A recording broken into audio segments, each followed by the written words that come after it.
Hello my dear student, मैं मनोज शर्मा आपके अपने YouTube channel maths planet institute पर आपका हार्दिक स्वागत करता हूं। प्रीवियस लेक्चर में हमने कंटिन्यूटी के बारे में देखा था, फिर हमने समिश्र चर का फलन, एकलमानी फलन, बहुमानी फलन इनके बारे में स्टडी की थी। अब आज के लेक्चर में हम करने वाले हैं सीमा के बारे में। लिमिट क्या होती है, कैसे हम लिमिट निकालते हैं और कैसे लिमिट एग्जिस्ट करती है उसके बारे में पढ़ते हैं, और उसके बाद में हम डिफरेंशिएबिलिटी को स्टार्ट करेंगे। तो देखो, लिमिट की डेफिनेशन लिखते हैं। सीमा की क्या डेफिनेशन होती है उसको लिखते हैं पहले। सीमा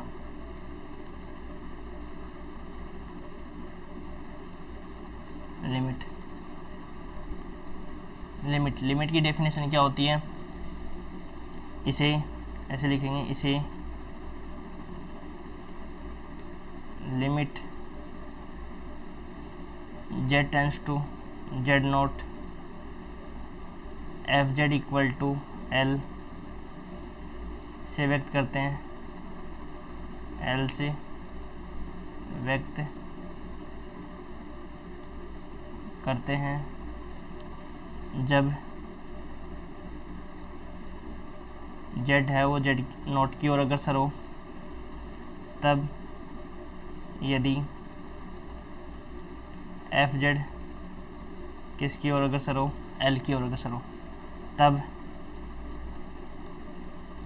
एल को फलन एफ जेड की सीमा कहेंगे। एल को फलन एफ जेड की सीमा कहेंगे। फलन एफ जेड की सीमा कहेंगे। एक नोट लगा के और लिखो कि नोट लगा के और लिखो एक, फिर मैं आपको समझाता हूँ इस चीज़ को। सीमा एल विद्यमान होगी, सीमा एल विद्यमान होगी, सीमा एल विद्यमान होगी यदि जेड के जेड नोट की ओर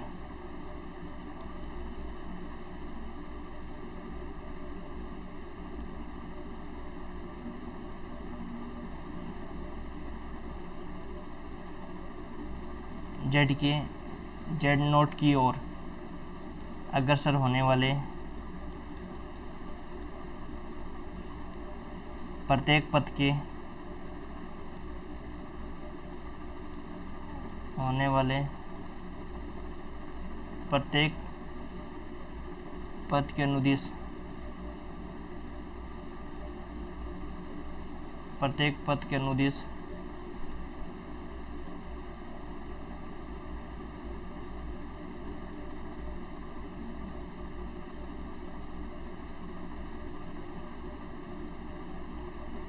प्रत्येक पथ के अनुदिश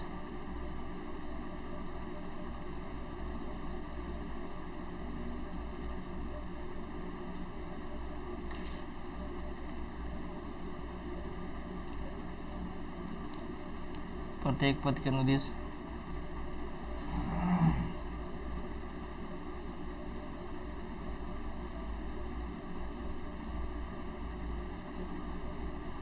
प्रत्येक पथ के अनुदिश एल का मान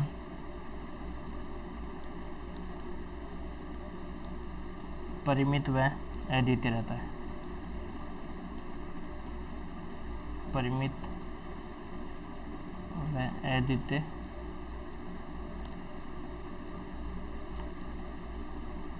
परिमित व अद्वितीय रहता है। देखो, सीमा क्या होती है कि इसको अपन किसे रिप्रेजेंट करते हैं, limit z tends to z nought F Z equal to L से व्यक्त करते हैं। जब z है वो z नोट की ओर अग्रसर हो और एफ जेड किसकी ओर अग्रसर हो, l की ओर अग्रसर हो, तब l को एफ जेड की क्या कहेंगे, सीमा कहेंगे। लेकिन सीमा के लिए एक बात और होनी चाहिए कि सीमा l कब विद्यमान होगी। सीमा l तब विद्यमान होगी जब z के z नोट की ओर अग्रसर, जब सीमा l विद्यमान कब होगी, जब z है वो z नोट की ओर अग्रसर होने वाले प्रत्येक पथ के अनुदिश जो l का मान होगा वो एक तो फाइनाइट होना चाहिए और एक क्या होना चाहिए, अद्वितीय होना चाहिए। कल मैंने आपको बताया था कि जैसे मान लो ये कोई वक्र है, इसमें मान लो कोई z है और ये मान लो मैंने मूल बिंदु मान लिया z नोट है, तो जेड को जेड नोट की ओर अग्रसर होने वाला लिमिट कब एग्जिस्ट करेगी? मैंने आपको बताया था कि जब रियल फंक्शन में अपन बात करते हैं तो जैसे मान लो ये एक्स बराबर ये है, तो इसकी लिमिट एग्जिस्ट कब करती है? जब अपन लेफ्ट साइड से इसकी लिमिट निकाले और राइट साइड से इसकी लिमिट निकाले, तब क्या होता है कि एल एच एल और आर एच एल दोनों बराबर होती है, तब अपन कहते हैं कि लिमिट क्या है वो एग्जिस्ट करती है। जबकि कॉम्प्लेक्स फंक्शन में अपन जैसे लिमिट कैसे निकालते हैं, उसके लिए क्या होता है कि जेड का जेड नोट की ओर अग्रसर, ये जो जेड पॉइंट है जेड का जेड नोट की ओर अग्रसर होने वाला प्रत्येक पथ के अनुदिश अपन जेड से जेड नोट की ओर अग्रसर किन किन पथों के अनुदिश जा सकते हैं? वास्तविक अक्ष के अनुदिश जा सकते हैं, काल्पनिक अक्ष के अनुदिश जा सकते हैं, स्ट्रेट लाइन के अनुदिश, कोई कर्व के अनुदिश भी जा सकते हैं। तो प्रत्येक पथ के अनुदिश, यदि प्रत्येक पथ के अनुदिश एल का मान क्या हो, एक तो फाइनाइट होना चाहिए और एक क्या होना चाहिए, अद्वितीय होना चाहिए, तभी अपन कहेंगे कि फलन एफ जेड की लिमिट है वो एग्जिस्ट करेगी। तो आपको समझ में आ गया होगा कि फलन एफ जेड की रियल फंक्शन में अपन लिमिट कैसे देखते हैं?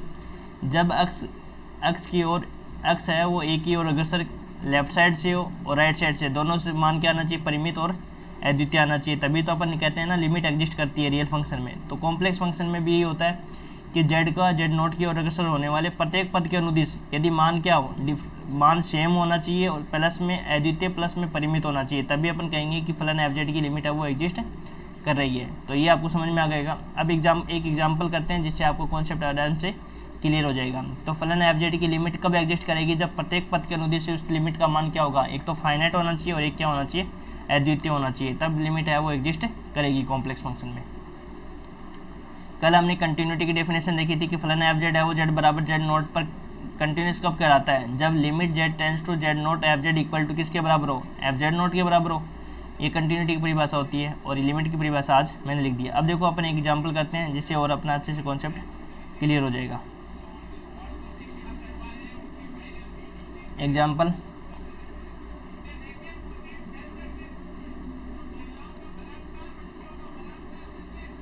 एक प्रदर्शित कीजिए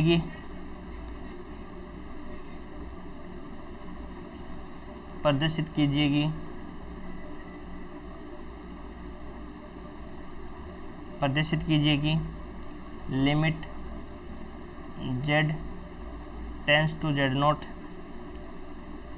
जेड बार अपॉन जेड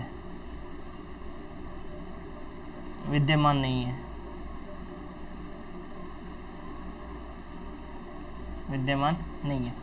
अपने को बताना है कि limit Z tends to Z nought Z bar upon Z, इसकी लिमिट है वो एग्जिस्ट नहीं करती है। तो अपन कैसे इसको चेक करेंगे?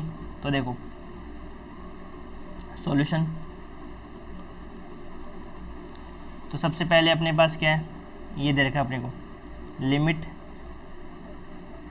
Z tends to Z nought Z bar upon Z, ये अपने को दे रखा है, equal to limit Z tends to Z nought का मतलब होता है कि एक्स भी जीरो की ओर अग्रसर हो और वाई भी किसकी ओर अग्रसर हो, एक्स के अनुदिश कन्वर्ट कर रहे हैं अपन। तो जेड बार को क्या लिख सकते हैं बताओ? X minus iota Y upon Z को क्या लिख सकते हैं? X plus iota Y. ये हो गई अपनी समीकरण संख्या 1। समझ में आ गया कि जब अपन क्या कर रहे हैं, अपने को इसकी लिमिट है वो डज नॉट एग्जिस्ट है, इसकी लिमिट क्या है? डज नॉट एग्जिस्ट, इसकी लिमिट एग्जिस्ट नहीं कर रही है, अपने को ये चेक करना, ये अपने को सिद्ध करके दिखाना है। तो इसके लिए अपन क्या कर रहे हैं, इसको एक्स में कन्वर्ट कर रहे हैं। तो इसमें क्या हो जाएगा देखो, limit X tends to 0 X minus iota Y upon में एक्स प्लस आयोटा वाई, इसको दे दिया समीकरण संख्या 1। अब देखो पहला पथ लेते हैं, पहला पथ लेते हैं क्या कि जब जेड है वो 0 की ओर अग्रसर है, जब जेड 0 की ओर अग्रसर, इसमें आपका पॉइंट जेड नोट दे रखा है, जेड है वो 0 की ओर अग्रसर,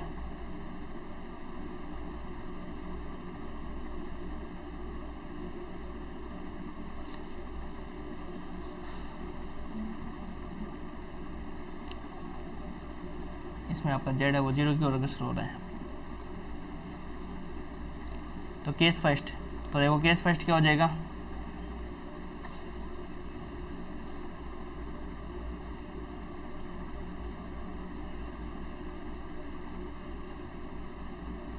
केस फर्स्ट जब जेड 0 की ओर अग्रसर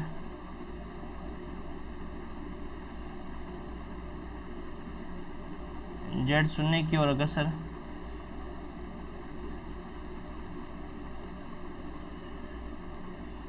एक्स के अनुदिश हो,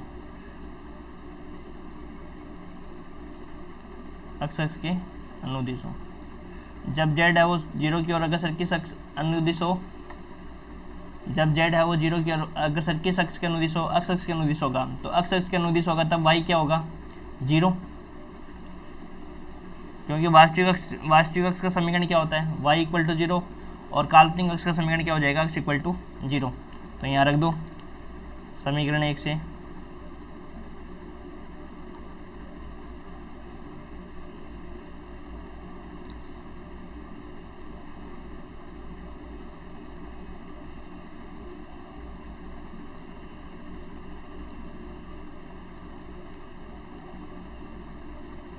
तब समीकरण 1 से तो क्या हो जाएगा, लिमिट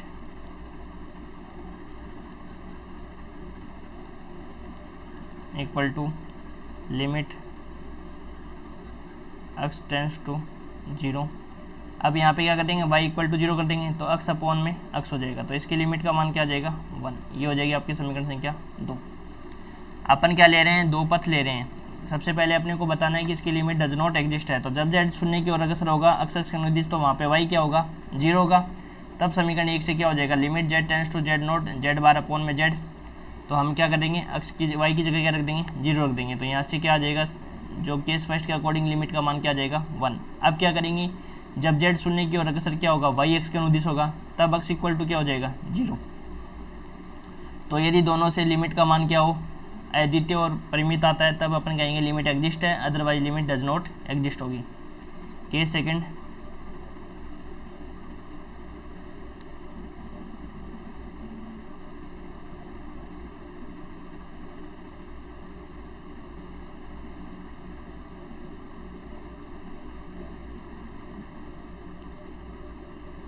जब z 0 की ओर अग्रसर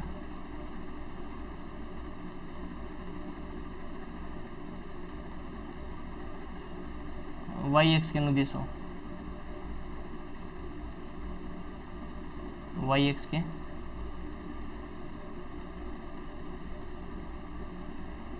अनुदिश हो, तब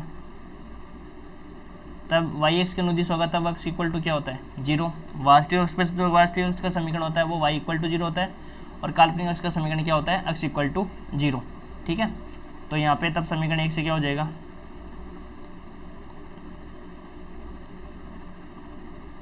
limit z tends to 0 z bar upon में z equal to limit y tends to 0। तो यहाँ पे हो जाएगा minus iota Y upon iota Y. तो इक्वल टू क्या आ जाएगा अपने पास, -1। ये आ गई समीकरण संख्या 3। समीकरण 2 व 3 से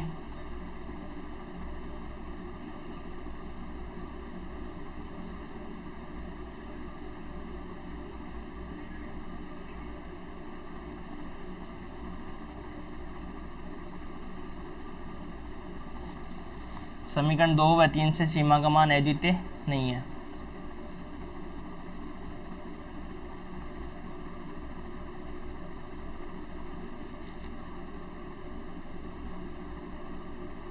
समीकरण 2 व 3 से सीमा का मान अद्वितीय नहीं है, अद्वितीय नहीं है। अतः limit z tends to z nought z bar upon z विद्यमान नहीं है। सीमा का मान अद्वितीय नहीं आया, इसलिए सीमा का मान एग्जिस्ट नहीं करेगा। अतः limit z tends to z nought z bar upon z क्या हो जाएगा, डज नॉट एग्जिस्ट। इसकी सीमा है वो एग्जिस्ट नहीं करेगी। सीमा एग्जिस्ट कब करती, जब इन दोनों का मान क्या आता, सेम आता। ठीक है, यहाँ तक क्लियर है। तो यहाँ तक आपको कॉन्सेप्ट समझ में आ गया होगा। लिमिट का कॉन्सेप्ट ये है कि इसे किस रिप्रेजेंट करते हैं, लिमिट z टेंस टू, इसे इस प्रकार से रिप्रेजेंट करते हैं, limit Z tends to Z nought F Z equal to L. तो प्रत्येक पथ के अनुदिश का मान सेम आता है, एक तो सेम आना चाहिए और एक क्या आना चाहिए, परिमित आना चाहिए, तब इसकी लिमिट है वो एग्जिस्ट करती है, अदरवाइज लिमिट एग्जिस्ट नहीं करती है। तो अपन क्या कर रहे हैं कि जेड यहाँ पे है और जेड नोट मान लो यहाँ पे मूल बिंदु की तरफ बात कर रहे हैं, तो जेड है वो जेड नोट की ओर अग्रसर हो, तो या तो वास्तविक अक्ष के अनुदिश होगा या किस अक्ष के अनुदिश होगा, काल्पनिक अक्ष के अनुदिश होगा। जब ये वास्तविक अक्ष के अनुदिश होगा तो यहाँ पे क्या होता है, y इक्वल टू 0, और जब काल्पनिक अक्ष के अनुदिश होगा तब समीकरण क्या होता है, x इक्वल टू 0। तो एक बार हमने y इक्वल टू 0 रख दिया और एक बार हमने x इक्वल टू 0 रख दिया। फिर हमने देखा दोनों का मान क्या आ रहा है, अलग अलग आ रहा है, लिमिट है वो एग्जिस्ट नहीं करेगी, क्योंकि एक से मान कितना आ रहा है, 1 आ रहा है, और एक दूसरे से मान क्या आ रहा है, -1 आ रहा है, इसलिए लिमिट है वो डज नॉट एग्जिस्ट। अपने को ये दिखाना है। अब इसके बाद में अपना टॉपिक चलता है अवकलनीयता।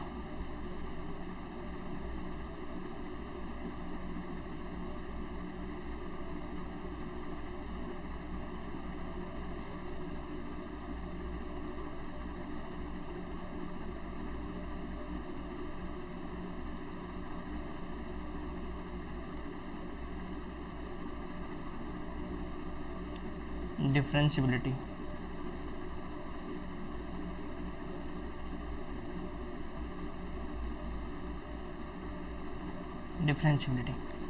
डिफरेंशियबिलिटी की क्या डेफिनेशन होती है, पहले उस डेफिनेशन को लिखते हैं और फिर अपन आगे क्वेश्चन करेंगे।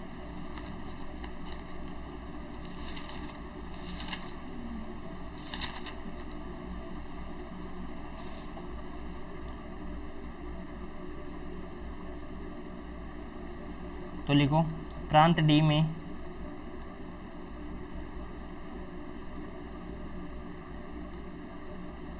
परिभाषित, प्रांत डी में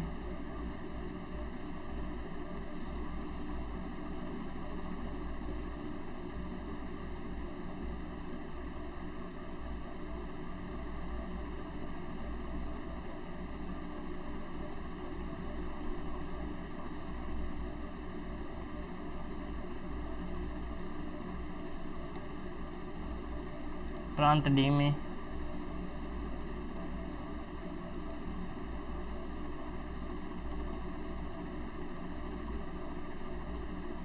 परिभाषित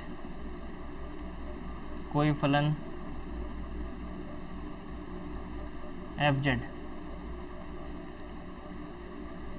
अवकलनीय कहलाता है।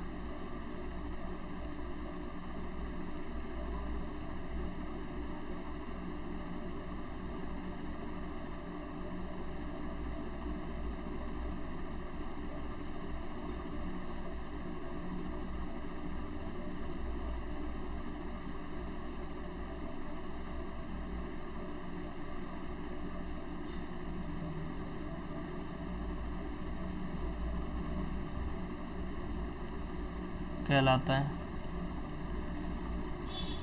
यदि F dash Z equal to limit del Z tends to 0 F Z plus del Z minus F Z upon del Z में परिमित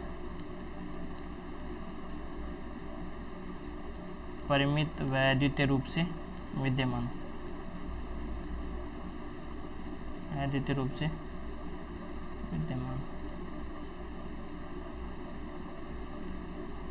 विद्यमान हो। ठीक है। प्रांत डी में परिभाषित कोई भी फलन एफ जेड अवकलनीय फलन कहलाता है यदि F dash Z equal to limit del Z tends to 0 F Z plus del Z minus F Z upon में डेल जेड में परिमित व अद्वितीय रूप से विद्यमान होना चाहिए। ये तो पूरे डोमेन पे जब अपन डिफरेंशियबिलिटी चेक करेंगे उसके लिए एक दूसरी डेफिनेशन लिखो, किसी पॉइंट पर चेक करने के लिए डिफरेंशियबिलिटी का क्या फॉर्मूला होता है, फिर मैं आपको उसको समझाता हूँ।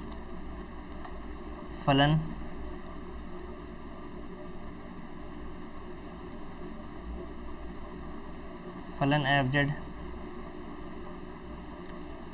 फलन एफ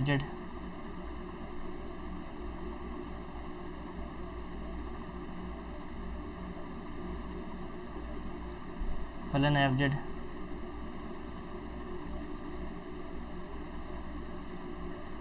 बिंदु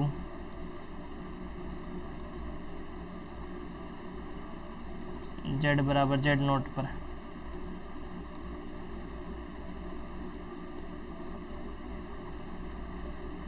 अवकलनीय कहलाता है।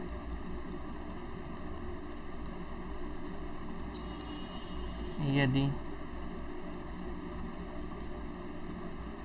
f dash z nought equal to limit z tends to z nought F Z minus F Z nought upon Z minus Z nought, ये जेड नोट है ध्यान रखना।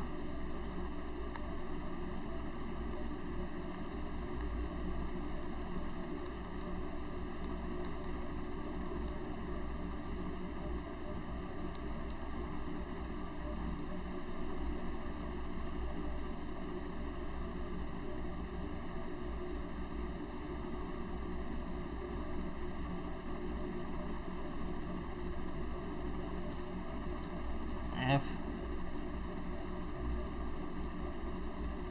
जेड नोट, तो फलन एफ जेड बिंदु जेड बराबर जेड नोट पर अवकलनीय कहलाता है यदि F dash Z nought equal to limit Z tends to Z nought F Z minus F Z nought upon में जेड माइनस जेड नोट।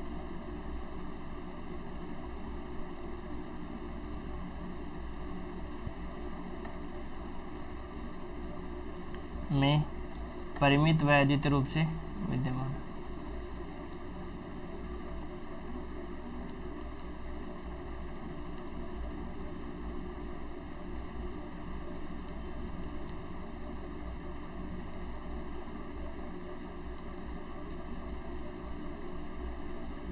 परिमित व अद्वितीय, ये आपकी डेफिनेशन हो गई। एक बार वापस से देख लो ये डेफिनेशन क्या है।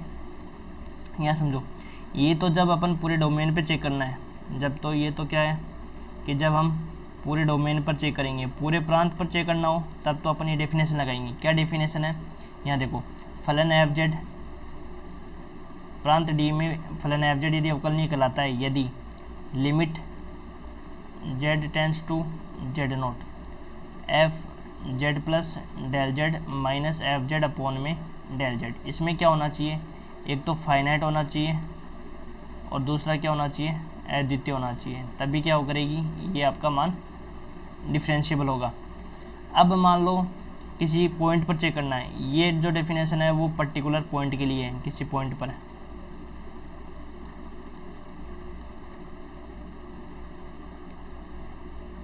किसी बिंदु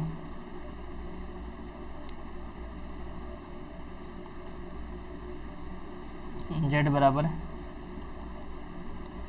z नोट पर, ये तो कोई पर्टिकुलर पॉइंट पर जब डिफरेंशिएबिलिटी चेक करेंगे उसके लिए क्या डेफिनेशन है कि फलन एफ जेड बिंदु z बराबर z नोट पर अवकलनीय कहलाता है।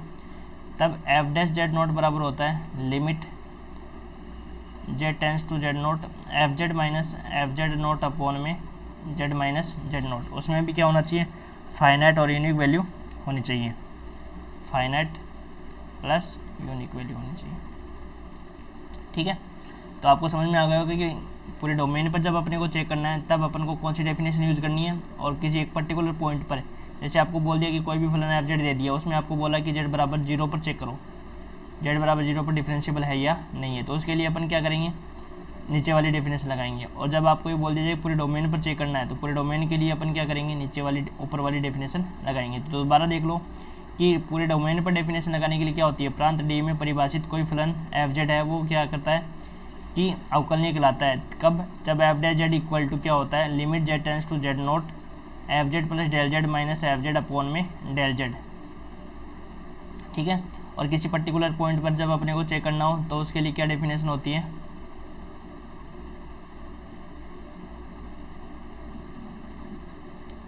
तब होती है फलन एफ जेड जेड बराबर जेड नोट पर अवकलनीय कहलाता है यदि F dash Z nought equal to क्या होना चाहिए, limit Z tends to Z nought F Z minus F Z nought upon में जेड माइनस जेड नोट। में क्या होना चाहिए, एक तो फाइनाइट वैल्यू होनी चाहिए और एक क्या होनी चाहिए, यूनिक वैल्यू एग्जिस्ट करनी चाहिए, तभी फलन एफ जेड क्या होता है, डिफरेंशिएबल होगा।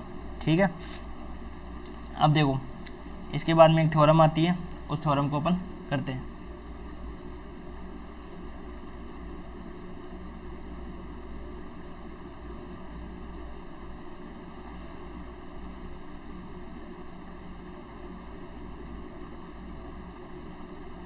थ्योरम से पहले हम एक एग्जांपल कर लेते हैं, जिससे कि छोटा है एग्जांपल, और फिर अपन थ्योरम करेंगे अगले लेक्चर में, क्योंकि थ्योरम बड़ी है इसलिए।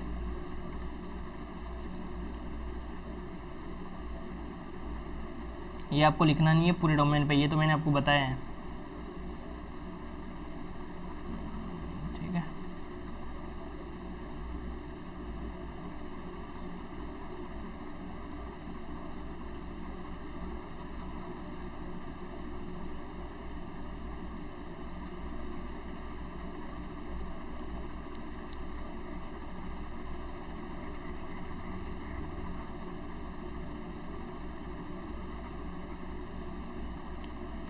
अब लिखो एग्जांपल, पहले एग्जांपल कर लेते हैं और फिर थ्योरम करते हैं।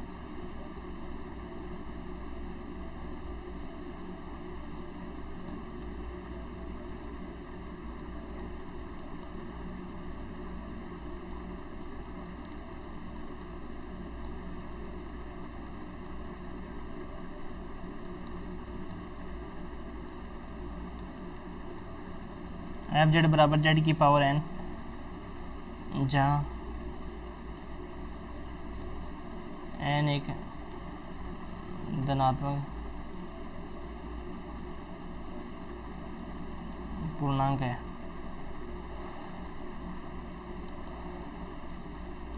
सर्वत्र अवकलनीय है,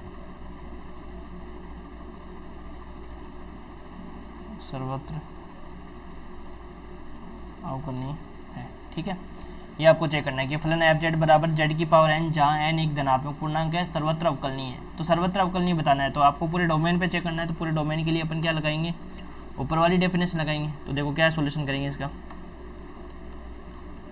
सबसे पहले जो दिया हुआ है अपने को, वो क्या दिया हुआ है, एफ जेड बराबर दिया हुआ है जेड की पावर एन, ठीक है। तो ध्यान रखना कि देखो ये दिया हुआ है कि सिद्ध कीजिए कि एफ जेड बराबर जेड की पावर एन, जहाँ एन क्या है, एक धनात्मक पूर्णांक है, सर्वत्र क्या है, अवकलनीय है। तो सर्वत्र अवकलनीय बताने के लिए आपको क्या करना है, ऊपर वाली डेफिनेशन यूज करनी है। पूरे डोमेन पर जो डिफरेंशियबिलिटी चेक करते हैं उसकी परिभाषा लगानी है। क्या होती है परिभाषा, पूरे डोमेन पर फलन एफ जेड है वो जेड, फलन एफ जेड है प्रांत डी में अवकलनीय फलन कहलाता है यदि F dash Z equal to limit Z tends to Z nought, limit del Z tends to zero, F Z plus del Z minus F Z upon में डेल जेड होता है, में परिमित और अद्वितीय होना चाहिए। तो लगाएंगे हम पूरे डोमेन पे डेफिनेशन। तो देखो एफ जेड बराबर अपने को क्या गिवन है, जेड की पावर एन, तब अवकलनीयता की परिभाषा से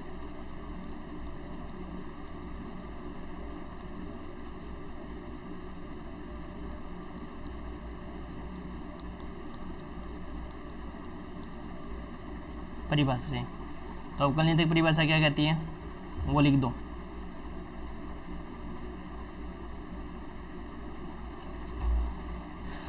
F dash Z equal to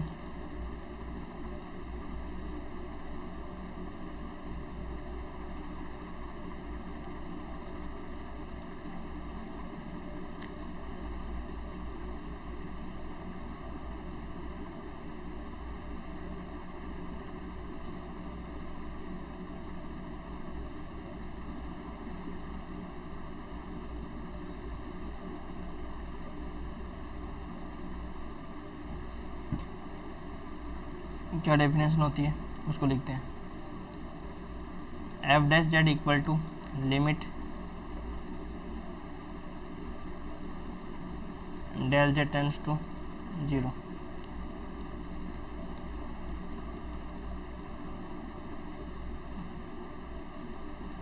del Z, limit del Z tends to zero, F Z plus del Z minus F Z upon del Z. तो देखो limit Z tends to zero, Z plus del Z की power N रख दो। देखो F Z बराबर ये अपने पास, तो F Z plus del Z क्या हो जाएगा, एफ जेड अपने पास क्या है, जेड की पावर एन, तो F Z plus del Z क्या हो जाएगा अपने पास, बताओ। ये हो जाएगा जेड के स्थान पर क्या रख दो, डेल जेड रख दो। तो जेड प्लस डेल जेड की power N minus F Z upon Z की पावर एन अपॉन क्या हो जाएगा, डेल जेड, ठीक है। अब अपन क्या कर देंगे कि जेड प्लस डेल जेड की पावर एन का क्या करेंगे, बायनोमियल एक्सपेंशन। तो बायनोमियल एक्सपेंशन क्या होता है उसको लिखेंगे।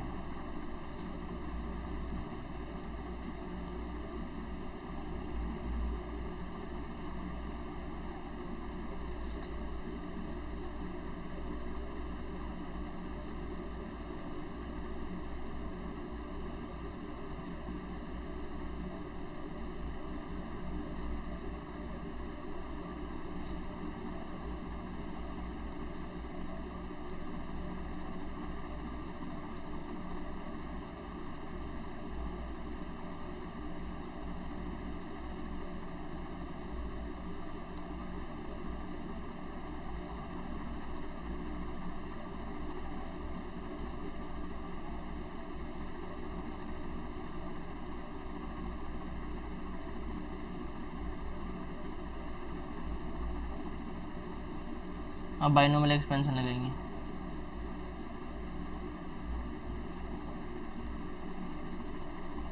तो देखो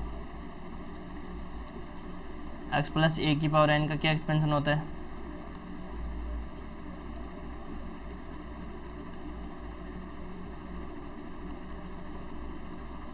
x की power n plus N X N minus one, एक की पावर एक हो जाती है, यहाँ पे एक की पावर जीरो, यहाँ की एक पावर एक, फिर होते हैं N N minus one upon factorial two X की power N minus two A square, इस प्रकार से पावर बढ़ती जाती है। ठीक है, तो बताओ देखो z प्लस डेल जेड की पावर n का क्या हो जाएगा,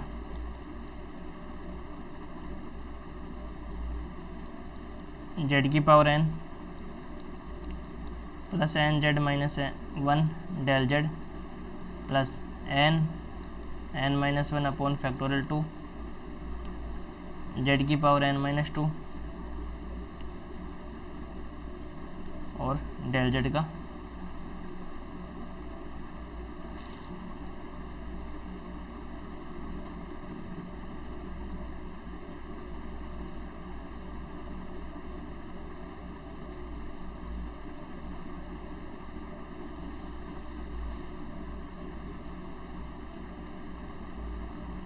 डेल जेड की पावर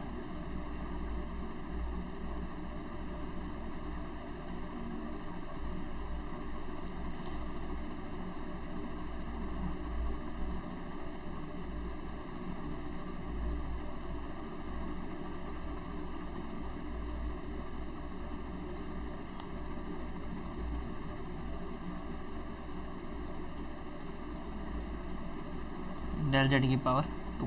ठीक है, ये एक्सपेंशन ऊपर लिख देंगे। तो देखो क्या हो जाएगा,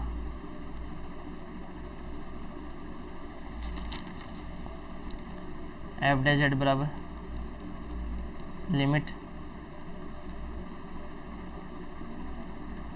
del Z tends to zero. तो लिखो जेड की power n plus N Z N minus one into del Z plus N minus one upon factorial two Z की power n minus two del Z की power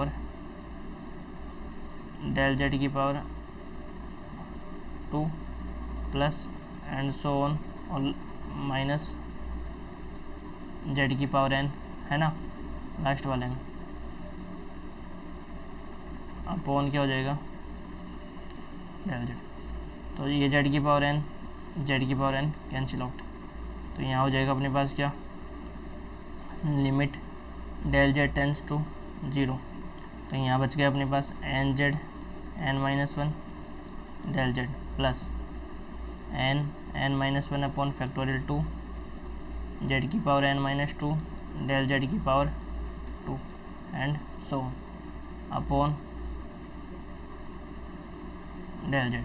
तो यहाँ से हो जाएगा लिमिट डेल जेड कॉमन ले लो ऊपर से, तो यहाँ बचेगा N Z N minus one plus N minus one upon factorial two Z की power n minus two into del Z and so upon del Z. ये वाला डेल जेड कैंसिल आउट। अब इसमें क्या कर देंगे, लिमिट अप्लाई कर देंगे डेल जेड को टेंस टू जीरो। तो जब del Z tends to zero करेंगे तो यहाँ से जो सेकंड वाला पद है, ये वाला पद तो ऐसे रहेगा क्योंकि इसमें लिमिट अप्लाई होगी नहीं, क्योंकि इसमें डेल जेड वाला पद नहीं है। इस वाले पद में क्या होगा, जब लिमिट अप्लाई करेंगे तो ये जीरो से हो जाएगा, तो ये वाला पद जीरो हो जाएगा, इसके आगे वाले सारे पद क्या हो जाएंगे, जीरो हो जाएंगे।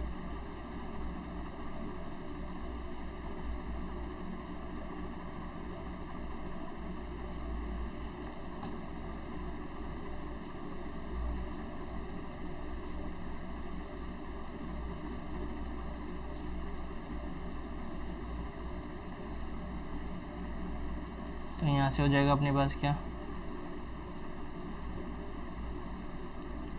लिमिट, तो जब अप्लाई करेंगे तो ये हो जाएगा एन जेड की पावर n माइनस वन और आगे वाले पद सारे क्या हो जाएंगे, जीरो। तो यहाँ पे बचेगा अपने पास क्या, एन जेड n-1। ये आ गया अपने पास एफ डैश जेड का मान। अब देखो यहाँ पे क्या करेंगे, चूँकि n क्या है, धनात्मक पूर्णांक है, चूँकि n क्या है, धनात्मक पूर्णांक है, n क्या है, धनात्मक पूर्णांक, अतः z के प्रत्येक परिमित मान के लिए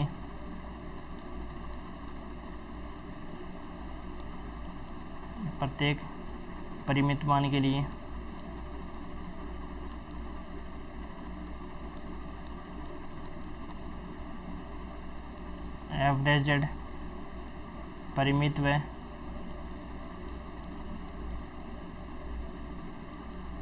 अद्वितीय होगा, अर्थात एफ जेड सर्वत्र अवकलनीय होगा।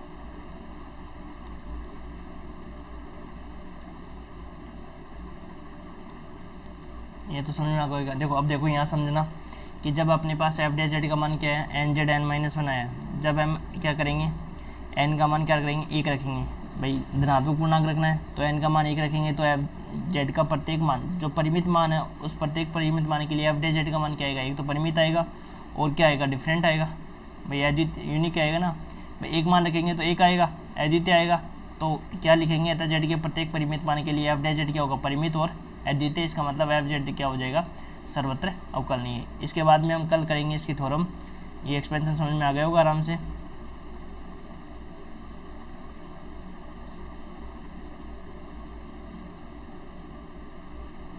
एक बार वापस से समझा देता हूँ मैं। देखो क्या इसमें लिखा था अपने, यहाँ थोड़ा सा ध्यान रखना कि थोड़ा जो मैं बोल रहा हूँ ना साथ साथ में वो थोड़ा ध्यान रखना, क्योंकि इसमें ना देखो जैसे ये सही नहीं लिखा है, डेल जेड है, ठीक है, तो थोड़ा कोई दिखने में इश्यू है तो आप जो बोल रहा हूँ उसको समझ लेना।